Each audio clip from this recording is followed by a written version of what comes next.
আসসালামু আলাইকুম। আপনারা সবাই কেমন আছেন? আমি আলহামদুলিল্লাহ ভালো আছি। আজকে আমি আপনাদেরকে রান্না করে দেখাবো সনফুল ভাজি।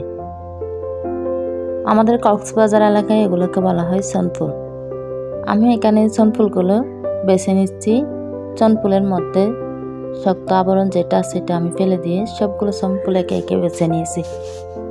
আমি সনফুলগুলো পরিষ্কার করে ধুয়ে নিয়েছি। চুলায় বসিয়ে দিলাম পানি। পানিগুলো সিদ্ধ হয়ে এলে আমি দিয়ে দিব সনফুলগুলা।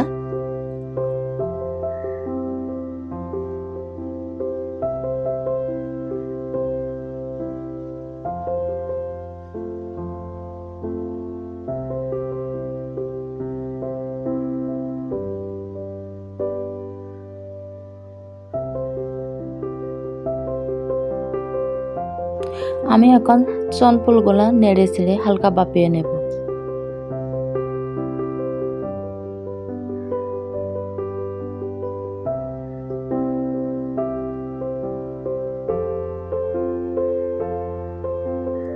এটা আমার সনফুলগুলা ভাপিয়ে নেওয়া শেষ। এখন আমি একটা জাল বাটিতে নিয়ে নিব। আমি এখানে আলু কেটে নিয়েছি, রসুন কুচি, পেঁয়াজ কুচি, কাঁচামরিচ কুচি করে নিয়েছি।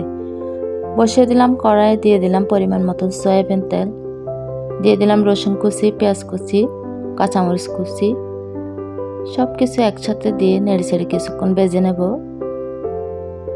হলুদ গুঁড়া, ধনিয়ার গুঁড়া, জিরার গুঁড়া। এখন দিয়ে দেব কেটে রাখা আলু।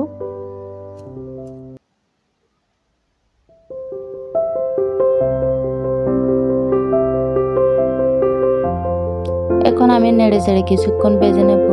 পরিমাণ মতন দিয়ে দিলাম লবণ।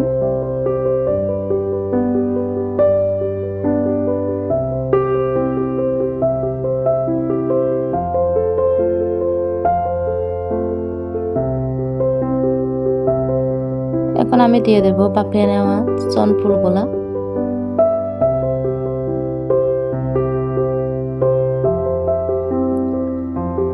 এভাবে সনফুল দিয়ে আলু দিয়ে ভাজি করলে খেতে কিন্তু অসাধারণ হয়। আমাদের কক্সবাজার এলাকায় এগুলাকে সনফুল বলে।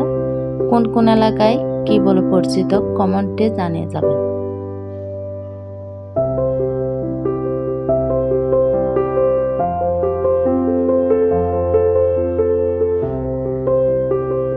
এখন আমি ঢাকনা দিয়ে ঢেকে দেব।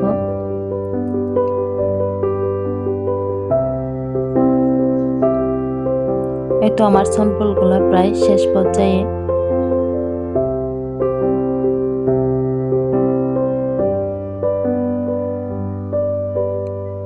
এখন দিয়ে দেব ধনিয়া পাতা।